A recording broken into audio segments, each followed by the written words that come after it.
Hey everybody, welcome to Dead Game News. Now again, this is the new format where I'm not covering every single dead game, but instead am focusing on the stories that I think have more long-term significance. If you want to just know everything that's being killed, check out the Dead Game News Twitter here.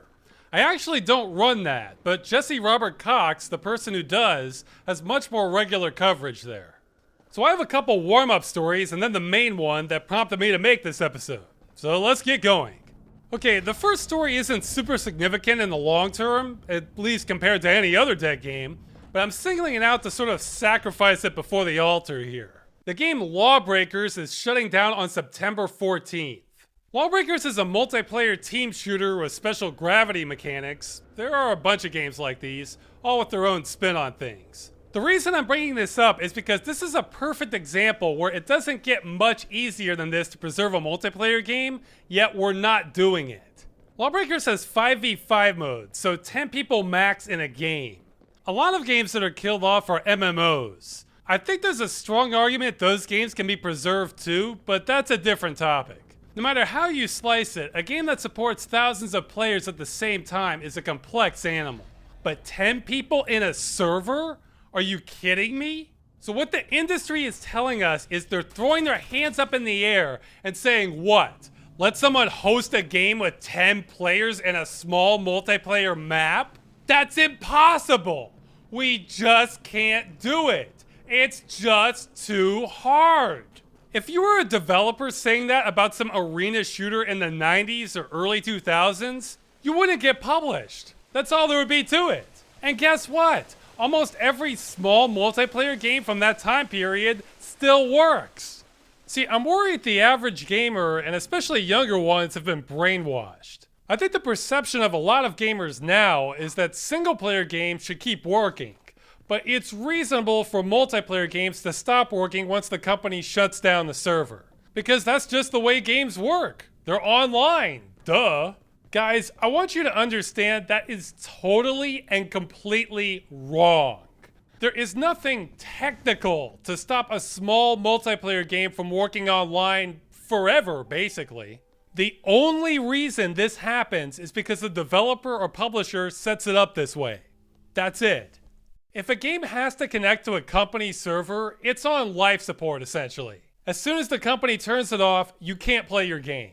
But if it connects to a private server, the way most games of this type used to work, it can run as long as there are 2 or more people who want to play the game. Although this can be a little bit tricky since sometimes you have private servers but they still have to authenticate through the company one, in which case you're back to life support again. But if it's this kind of private server, you can run them forever. Take a game like Descent. That's a 24-year-old game. The company that made it doesn't even exist anymore, and yet it still has working online multiplayer. It cannot be killed. And going back to people being brainwashed, as I am editing this, another story just came out about the creator of PlayerUnknown Battlegrounds talking about how they can't provide people with free servers, just to muddy the waters on the entire conversation here. Well, allow me to filter out the mud. What he's saying here isn't clear and can be interpreted one of 2 ways. One interpretation is he could be talking about allowing players to rent out servers still connected to the central server that the company pays for. So yeah, it would make sense that would cost them money and they can't do that for free. The second interpretation will be to say they cannot provide real private servers to players because that would eat into their business model, because then a lot of players would only buy the game once and not keep paying them continuously. That's likely true also. However, in either interpretation, that doesn't mean they cannot provide private servers once they shut down the game. But his wording here sort of implies that there's no way anyone could run this game unless people are paying them money all the time. And then even uses the phrase, that's just how the world works. So technically, he did not lie in whichever interpretation he intended.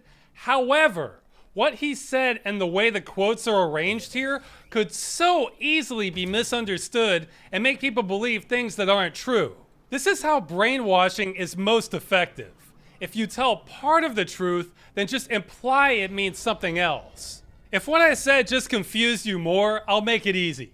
This right here is a giant red herring and has nothing to do with whether multiplayer games can live or not. Nothing at all.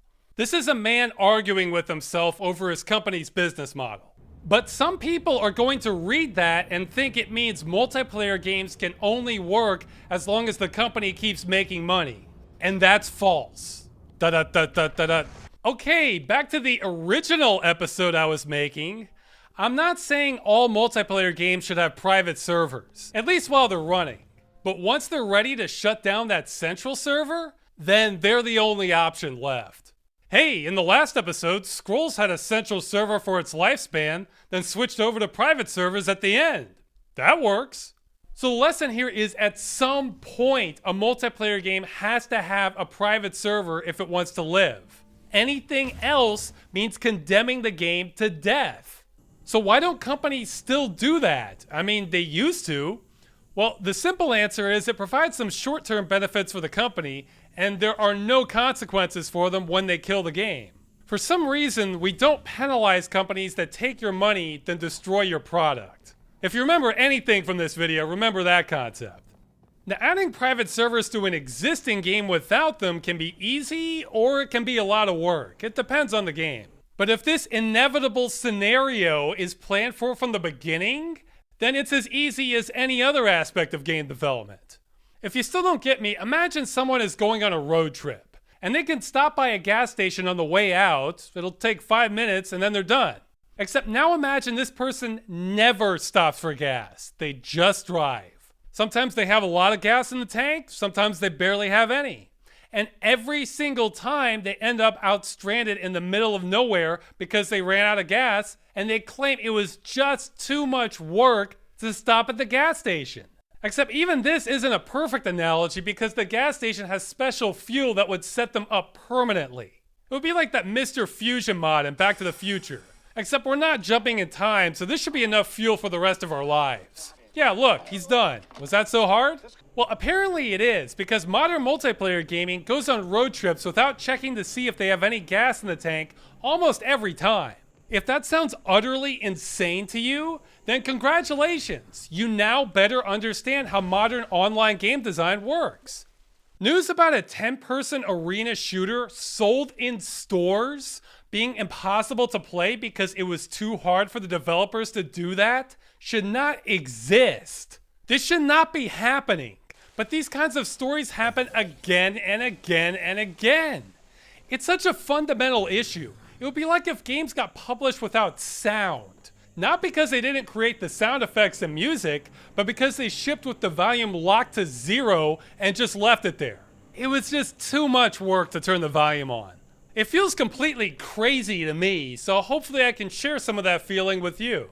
I don't want to say central servers are the devil and the worst thing ever to happen to gaming, but that's almost entirely the way we're using them. And on that note, let's move on to our second story. Now this one is not a game shutdown, so hooray! But it's completely intertwined with dead games, so it's worth bringing up. Ubisoft CEO and co-founder Yves Guillemot announced that he believes that there will be one more generation of consoles, then that's it. All gaming is moving to a streaming model. I bring this up because this is my worst nightmare for gaming. First off, I'm not against streaming as an option. Options are fine. Want to just rent some games and stream them over the internet instead of buying them? Sure, nothing bad about that. But replacing games with this model? Yeah, that's about the worst thing that could happen to games from a not dying perspective. See, things are bad now with games dying, but this would be a complete checkmate. Even games that are due to die, some of them escape and cheat death. Sometimes, against the odds, we get a leak of server code from the developer, or dedicated fans with programming knowledge will spend years of their lives reverse engineering them, and we end up with server emulators. Streaming only would ensure that never happens again. If it's streaming, you can't reverse engineer anything. You have no data to work with. And streaming takes constant resources from the company, so they'll have active incentives to shut down less popular games to make room for new ones. Then the lesser ones are gone forever. There is zero control for the user then. None. So thanks for painting a picture of gaming hell for me, Ubisoft. Now, I'm sure a couple people will tell me not to worry about this, and it's a pipe dream and will never happen because of various reasons. I hope you're right. One argument I've heard is that the state of the internet is so poor in the USA that this just won't be realistic with the speeds available and bandwidth caps and so on. That's possible. For once, having a crappy internet infrastructure may be doing us a favor. We'll find out. The other argument I've heard is gamers will never accept this due to latency from streaming only, making it an objectively worse experience. I'm not so confident on that one. In my experience, gamers will tolerate anything if the game they want to play is good enough. Absolutely anything. See, a game doesn't have to be better, it just has to be good enough. If a new Grand Theft Auto game or Call of Duty or something else that was mega popular came out only on streaming, then that might be all it would take to get their foot in the door. And those games would be designed to compensate for latency delays. I quite incorrectly used to think that first-person shooters would never catch on big on the consoles just because the controls are so much worse compared to a mouse. You objectively can't aim as accurately or as quickly. It was a worse experience. Why would that catch on? But then Halo came along, and they slowed the gameplay down. They added aiming assistance. They added thumbstick acceleration and made it easier to lock on. And that became one of the best-selling franchises out there and ushered the way for other games to follow suit. Streaming gaming could end up being the same thing. Now, some may say this is the future and there's no stopping it. Possibly. However, if they're going to run gaming as a service within full accordance of the law, that could carry with it more limitations than they want. And I suspect their business model depends on them skirting the law a little bit. I'll have another video that goes into detail on that in the future. Anyway, this is all a taste of the bad future, the one I'm hoping to prevent. Let's hope it's just some CEO being delusional, because they can be like that. But wow, way to turn up the pressure even more on games being killed. Because that's just what we needed. And the final story that prompted this episode. Steam is discontinuing support for Windows XP and Windows Vista starting next year. Alright, let's get the obvious part out of the way. If you're still using XP for gaming and are on the internet, that's probably a bad idea unless you have some special usage case. It has security issues, and normally, companies dropping support for systems that old is pretty reasonable. So for the record, I don't think Steam gamers should be on XP, nor do I think any company should have to support old operating systems forever. That's not reasonable. And in truth, I don't think this particular act is that big a deal in the long term. But it's what this is a sign of that's going to take us into really bad territory. Okay, this is going to be an unpopular opinion, but I've never been completely on board with Steam. Oh, it's convenient, sure, and it's swallowed up PC gaming, but it doesn't have much in the way of recourse if something goes wrong. And I think we're seeing the very beginning of the end game of that here. See, I tend to look at things like Rip Van Winkle would. So take a game, any game. Then imagine you fall asleep for 20 years. When you wake up, can you still play your game? Well, on the PC, almost every game prior to Steam, the answer was yes. If the system still worked, the game still worked. The end. Well, unfortunately, Steam has been setting a new paradigm, and this assurance that your game will always work on the system you bought it for is breaking down. See, it's kind of anarchy on Steam. Some games have no DRM at all. You download them, and they work even without Steam. We don't have to worry about those. Some have DRM by the game company itself, but that's not really Steam's problem. They're just a distributor then. But some games have DRM by Steam itself. Or better yet, Steam's DRM and the game company's DRM. These are where we start having problems. If Rip Van Winkle bought a game for Windows XP on Steam, then took his nap, when he woke up, that game may not work anymore. Because Steam DRM is right in the middle of his game running, and not only has it dropped support, but it's continually being updated. So Steam itself doesn't work for him anymore. But hey, let's say Rip upgrades his system to Windows 10 so Steam works again. Well, maybe that game he bought never got updated and it will not work on Windows 10. So he is screwed both ways. See, up until now, you've had two basic options if you have a Windows game that no longer runs on modern Windows. You could either cobble together an old machine and install the old version of Windows so it works again, or you could run an emulator or virtual machine to simulate the old version of Windows so it runs again. Well, that's all screwed now, because I promise you, you're gonna have some games that require Steam but only work on an old copy of Windows. So if you have modern Windows, then the game won't run.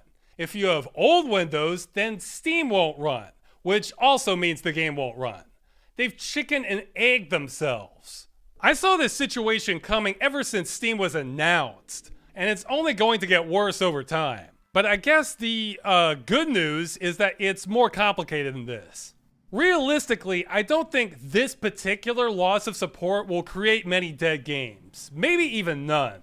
The reason for that is that any game that's old and incompatible enough to not work on anything newer than Windows XP almost certainly had a disc copy for sale also. And those copies are immune to this crap. So it could still suck for Steam users since they might get ripped off finding their copy doesn't work anymore. But as long as the disc copies still work, the game isn't dead, which is the main thing I care about. So I'd say the games affected by this are almost all safe. But here's the thing. Steam has now shown its hand for how it plans to handle old games, which is to just drop support for the old operating system, do nothing, and hope for the best. So again, them dropping Windows XP and Vista is not a big deal, but that means Windows 7 and 8 should be next in line in a few years. And once we get to that era of games, you have plenty that only run on Steam. No other copies were sold. So if a game runs on Windows 7 but doesn't run on Windows 10 and it uses Steam, that game may become completely unplayable. I can't say how many, but there are so many games on Steam now that it's inevitable some are going to get killed just because Steam dropped support for the version of Windows they were created on. And this will keep happening over time. Right now, the latest version of Windows is Windows 10. Microsoft has stated that it's going to be the last one and they'll just keep updating it. Fine, well, Windows 10, 10 or 20 years from now, I guarantee is going to look different. And it's going to break game compatibility along the way. That's the way it's always been. So some Steam games running today on Windows 10 will not run on Windows 10 in the future. If that sounds weird, it's like the paradox of Theseus's ship. You can look that up if you want. That's philosophy though. In gaming, the problem gets real. Theseus may have solved the labyrinth, but he never had to run old computer games. Steam is the #1 distribution method for PC games, but the standard it's created is going to get games killed. Games are transitioning from something you can buy and play forever to having a window of a few years when you can play it, then after that, roll some dice. If you're lucky, it stays updated. If you're unlucky, you can never play it again. Not only is that pretty hostile from a consumer rights perspective because you have no assurances when you buy a game, but it's a nightmare from a preservationist perspective.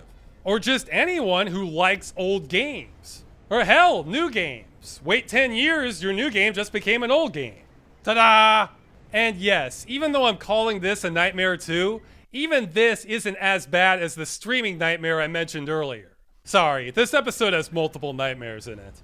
Now, it feels odd to say this, but the good news is piracy does exist. And pirates do a hell of a better job preserving games than the industry as a whole. So even under this catch-all scenario, it may still be possible to run a game using an illegal copy or crack for it. Now even then, that's no sure thing. Pirates usually like the big popular games to target. If it's an obscure one with Steam DRM, it may never get cracked. Or if it does, it may no longer be around by the time the game becomes unplayable. Or it could have viruses and malware added in.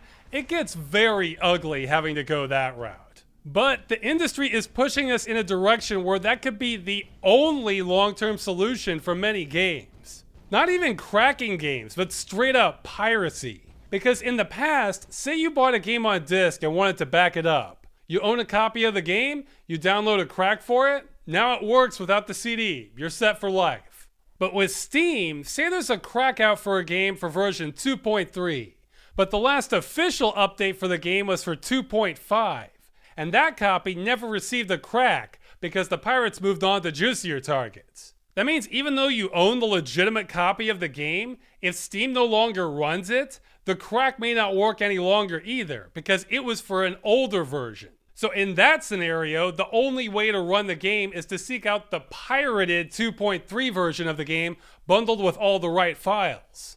In the future, it may not be possible to preserve or play copies of some games without breaking the law. I'm not even exaggerating. That actually makes these videos harder for me since I like exaggerating. But the reality's too crazy for me to compete with here. And don't get me wrong, I'm not condoning piracy. I don't want a virus. I'm just trying to look at this as objectively as possible to find a way so Rip Van Winkle here can play his damn games. The way I see it right now, every game on Steam that 1 was only released on Steam and 2 uses Steam DRM is at risk for becoming a dead game at some point in the future, unless it gets pirated. That's easily hundreds, maybe thousands of games. Now granted, most of these are many years out, but I've seen enough games die that now my brain is wired in a way that I can't turn off the ability to notice if a game is going to live or not. Valve has a lot of smart people and billions of dollars in revenue. If this was a priority for them, I'm sure they could figure it out. I think the solution is simple in concept, even though its execution might take a lot of work. The solution is when Valve ends support for an old operating system, they should also remove Steam DRM for any game that's unsupported on the newer operating systems. That would put them in the clear.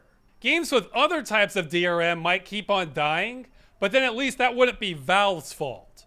I doubt this will reach their ears, but I would encourage them to consider that seriously. Otherwise, I feel like I have no alternative but to endorse piracy of any game matching this criteria. Worse yet, unless the developer states they have an end-of-life plan, it's better to do it sooner rather than later, while the game is still easier to find.